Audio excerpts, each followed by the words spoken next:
nosotros aquí en el Bastión Internacional. Siempre un programa educativo, interesante para toda la familia dominicana. Es por eso que nosotros de inmediato entramos a una sección interesantísima y educativa.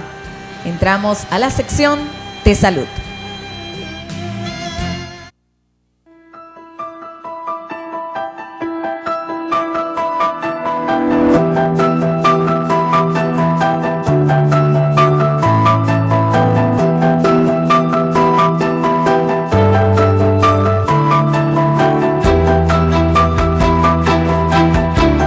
Continuamos en este inmenso bastión, doctor. Un placer de corazón. Excelente. El doctor Manasés Peña como cada que miércoles. esté acá en el bastión. Ay, Un placer, feliz y doctor. contento, ¿verdad? No, permíteme, déjame Ahora, darle la derecha, porque Hay que después me quedo decirlo, jamona. hay que decirlo. El programa para el bastión es un privilegio, un honor de que el doctor esté aquí cada miércoles en el bastión. Nosotros nos de sentimos corazón. contentísimos, de verdad. Tú no como que se Es un siente, placer. como que se siente Es eso. más, este programa se engalana con Sí, Marcel Peña aquí todos los miércoles del programa. definitivamente. Gracias. Es verdad, doctor. Bien. Bienvenido, Muy bien. doctor. Doctor, vamos a hablar de un tema interesante. Hemorragia cerebral. Ok. Tú sabes que recientemente murió un compositor y cantante nuestro que ha sido, hemos lamentado todo, la muerte de Pachi Carrasco. Así es. Entonces, en vista de eso, hemos querido traer a todo lo que es nuestro amable televidente, hablar acerca de lo que son las hemorragias cerebrales, porque muchas de esas hemorragias podrían prevenirse si nosotros le prestáramos atención a los avisos que hay. Ahí nosotros tenemos, por ejemplo, unas imágenes donde estamos viendo en la imagen que se ve en gris, en escala de gris, un área blanca del lado izquierdo. Lo que nosotros vemos del lado derecho es el lado izquierdo del paciente. Entonces, eso corresponde a sangre dentro de los ventrículos y sangre dentro del parénquima cerebral. ¿Por qué pasa cuando hay una hemorragia cerebral? Hay dos tipos de derrame. La gente llama normalmente derrame cerebral. El derrame cerebral puede ser isquémico, donde llega poca sangre o no deja de llegar sangre a un área del cerebro. Eso produce generalmente una hemiparesia, que se le muera a un lado. Generalmente se muere el lado contrario al afectado. ¿Por qué? Porque hay una decusación de fibra y las fibras del lado derecho van para el izquierdo y las fibras del lado izquierdo van para el lado derecho. Por ejemplo, en ese paciente que tiene una hemorragia del lado izquierdo, el lado que tiene muerto es el lado derecho. O sea, cuando tú ves un lado muerto, la lesión ocurrió en el otro lado. Es así que ocurre, por ese intercruzamiento cuando la de lesión ocurre del lado que ocurre, no es el lado que muere. No es el lado que muere, el lado contrario. Ok, entonces, perfecto. eso generalmente es algo común que sabemos los médicos y los radiólogos, que somos los que vemos esto. Entonces, ¿qué pasa? ¿Cuáles son los factores de riesgo para que ocurran estas hemorragias cerebrales? Lo principal es la hipertensión arterial, la presión alta. Por eso se le llama el enemigo silente.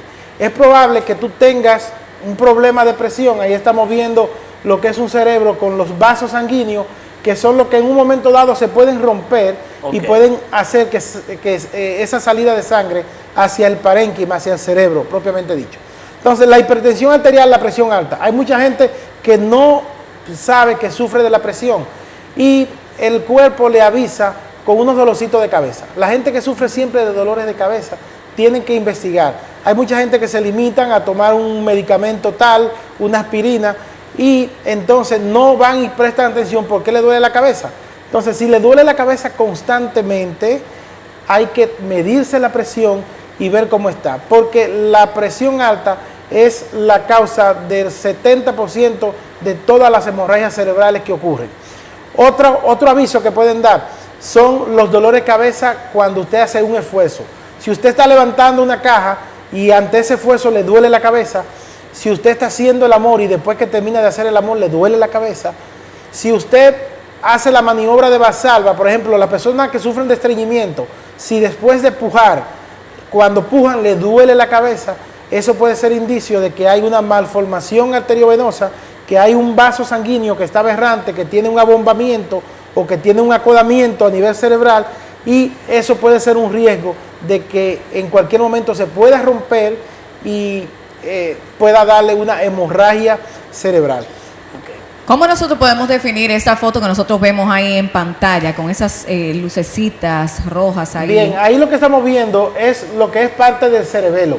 Ustedes saben que tenemos varias estructuras. Tenemos el cerebro y tenemos el cerebelo, que es la parte más posterior, más profunda.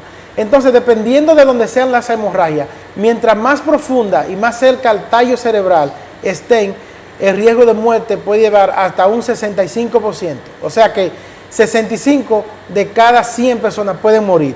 Normalmente mueren de 30 a 50 y mueren en las primeras 24, 48 horas después que le da la hemorragia. Entonces, ahí lo que está mostrando es cierta área que son más delicadas, más sensibles a lo que es la falta de sangre. Doctor, ¿cuáles son estos tipos de dolores de cabeza específicamente? Hablábamos tras de cámara que muchos de nosotros sufrimos dolores de cabeza y sin embargo, como dice usted, usamos un calmantito y nos calmamos. Pero siguen los dolores de cabeza a las 3, 4, 5 horas después. O sea, ¿cuáles son estos indicativos fuertes, estos fuertes dolores de cabeza que dice, tengo que ir al doctor ya? Mira, el dolor de cabeza por malformaciones arteriovenosas o porque haya un daño a nivel vascular, generalmente se describe como el dolor de cabeza más intenso, más fuerte. La persona dice, yo nunca había sentido un dolor de cabeza así. Por lo general, quien sufre de jaqueca o migraña, ya sabe que sufre de migraña porque el dolor de cabeza comienza leve, se va poniendo más intenso, se va haciendo insoportable. El dolor de cabeza por problemas de presión, generalmente es un dolor de cabeza fuerte de una vez. Algunas veces no se calma con el uso de analgésico y se calma con el reposo porque baja la presión, disminuye la presión dentro del cráneo y eso hace entonces que el paciente pueda mejorar. Entonces esos dolores de cabeza que llegan repentinamente así, que no comienzan pequeños, sino que de una vez que se instauran son fuertes, es probable que estén dando un aviso de que algo anda mal. Okay. Doctor, las personas, usted apuntaba hace unos minutos que las personas con presión alta son las más propensas Sí, a que se rompan los vasos sanguíneos en el cerebro. ¿Cómo entonces podemos darnos cuenta que está pasando algo en el cerebro si nosotros tenemos la presión alta pero no nos duele la cabeza? Bien, esa es una muy buena pregunta.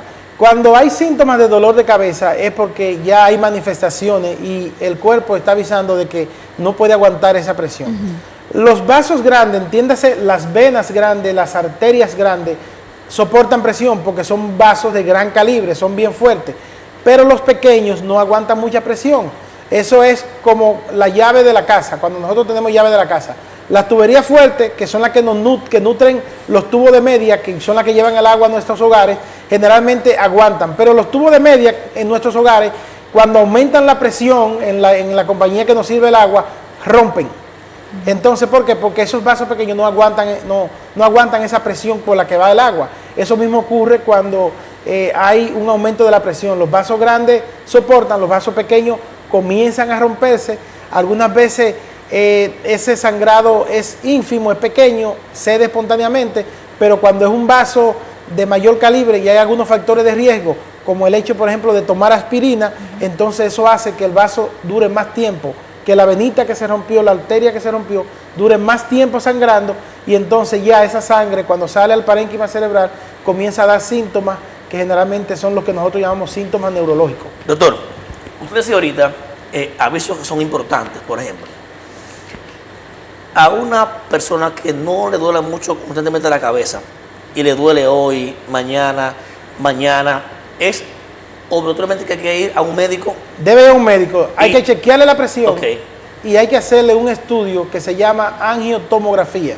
Se le hace una tomografía primero, pero la angiotomografía es una tomografía pero solamente para ver los vasos sanguíneos, las arterias, las venas, los capilares a nivel cerebral. Ok, doctor, ahí mismo, la presión alta, por ejemplo, yo voy al médico, me chequeo mi presión, creo que la tengo alta y cuando voy estoy bien, normal. Está normal.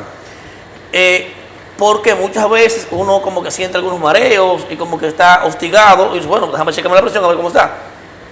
Normal.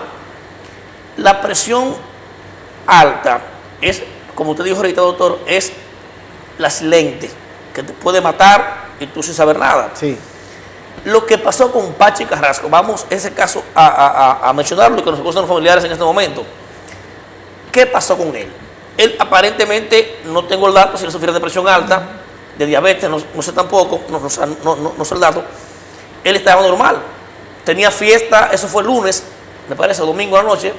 Tenía fiesta el miércoles, ya un evento en la capital, normal. Él supuestamente, un dolor de cabeza, dolor en el pecho, mandó a la esposa que le comprara los juguetes a los niños de Reyes, y ya el ratito hermano ya estaba ya en el hospital, casi muerto. ¿Qué pasó? Así es. Él tenía mucha tensión, eso es lo que tenía yo mucha tensión. lo que Acuérdense entiendo. que También el estrés, Sí, también mucha esto. tensión. la principal causa por la que sube la presión es el estrés. Ok. Cuando tú tienes estrés, duerme poco, eso te sube la presión. Cuando tú tienes estrés, hay una contractura, hay una contracción de los vasos sanguíneos, y eso hace que la presión aumente. Generalmente hay otros factores, por ejemplo, si tomas alcohol, la presión aumenta. Cuando tú tomas alcohol, la presión intracraneal aumenta por la vasoconstricción que produce el alcohol. Cuando tú estás bajo los efectos de algunos medicamentos, cuando tú estás bajo los efectos de sustancias estimulantes, droga, cocaína, crack, generalmente esas sustancias, las LSD, las anfetaminas, que tanto les gusta a las mujeres para rebajar, esos medicamentos que son derivados de la anfetamina, que no le da hambre y que se mantienen alerta y bien contentas, happy todo el día con esa pastilla, generalmente pueden aumentarte el riesgo de padecer una hemorragia cerebral por aumento de la presión cerebral y de la presión intracraneal. Entonces, en el caso de Pachi, lo más probable es que tuviese sometido, que tuviese una malformación que en ese momento se exacerbara, saliera a relucir por esa condición que él tenía de estrés, de estar durmiendo poco, de querer que el espectáculo quede bien.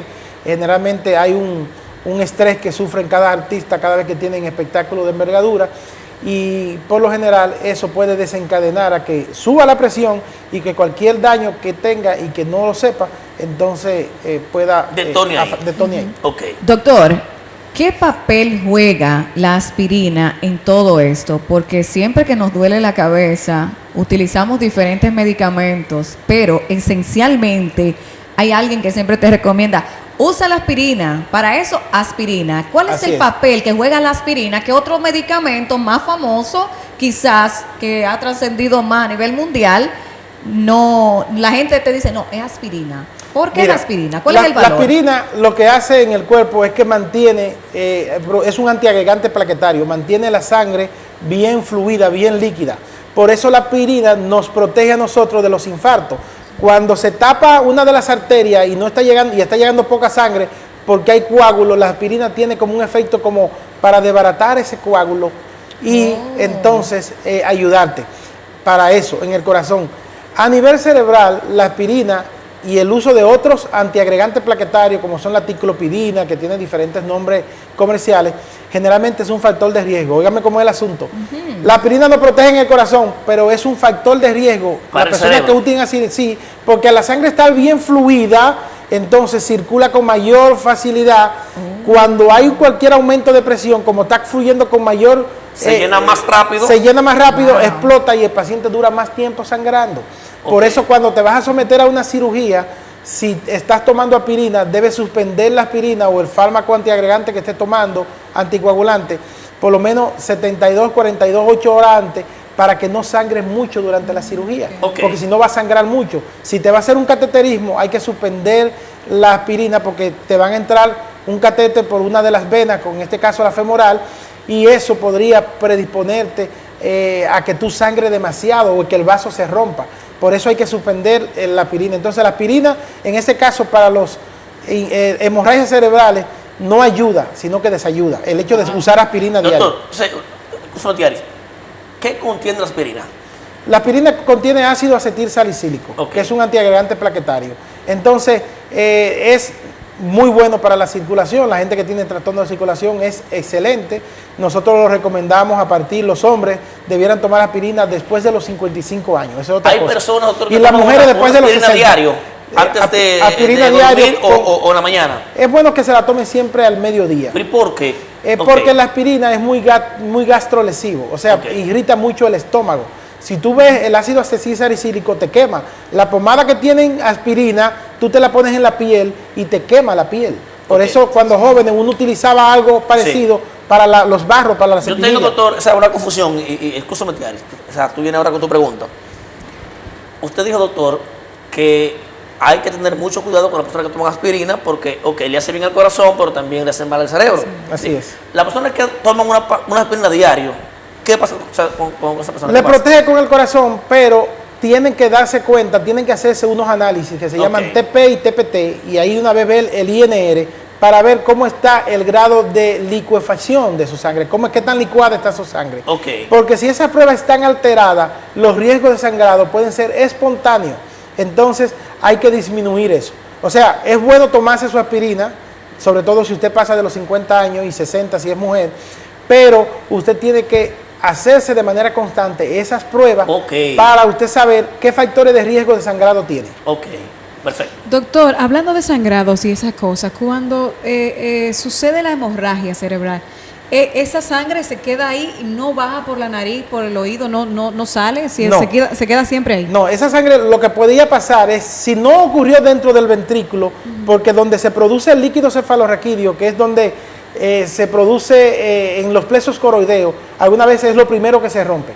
Entonces, cuando la hemorragia se queda en el parénquima cerebral, las secuelas pueden ser mayores, o sea, el déficit neurológico, el hecho de que el paciente quede parapléjico, que quede con un hemicuerpo, con una hemiplegia de un lado de su cuerpo, sin fuerza, que haya que darle terapia, son mayores.